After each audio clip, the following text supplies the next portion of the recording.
Samantha हमेशा से सोचती थी कि उसके परिवार का घर साधारण था, कुछ भी खास नहीं। एक शांत पड़ोस में स्थित यह एक सफेद बाड़ और एक अच्छी तरह से बनाए गए बगीचे के साथ एक आरामदायक 2 मंजिला घर था।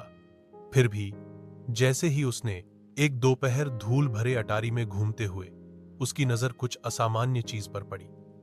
दूर कोने में भूली हुई पेटियों के ढेर के नीचे उसने फर्श के तख्तों के नीचे छिपा हुआ एक संकीर्ण ट्रैपडोर देखा।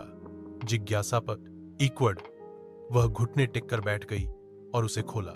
नीचे स्थित छोटा सीढ़ीदार मार्ग एक धुंधले नमी वाले सुरंग की ओर जाता था।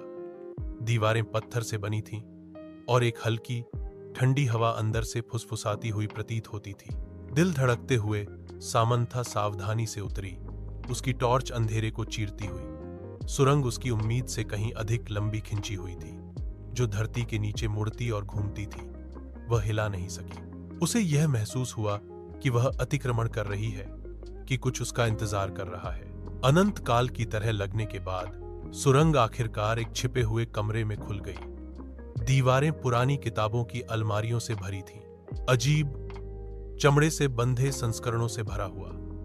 कमरे के केंद्र में एक पुराना डेस्क धूल भरे कागजों और पत्रिकाओं से घिरा हुआ था। जैसे ही सामंथा दस्तावेजों को पढ़ रही थी, उसके हाथ कांप रहे थे। रिकॉर्ड डीएस ने वर्जित अनुष्ठानों और गुप्त समाजों की बात की। उसके परिवार का नाम बार बार उल्लेख किया गया। जितना अधिक उसने पढ़ा, उसने महसूस किया कि उसके परिवार का इतिहास गहरे रहस्यों से जुड़ा हुआ था। रहस्य यह दफन रहने के लिए था। उसने कुछ ऐसा उजागर किया था जो किसी को नहीं जानना चाहिए था, कुछ ऐसा जो पीढ़ियों से छिपा हुआ था।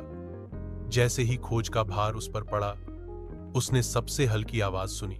उसके पीछे से आवाज आई, एक फुसफुसाहट, धीमी और ठंडी। वह अकेली नहीं थी।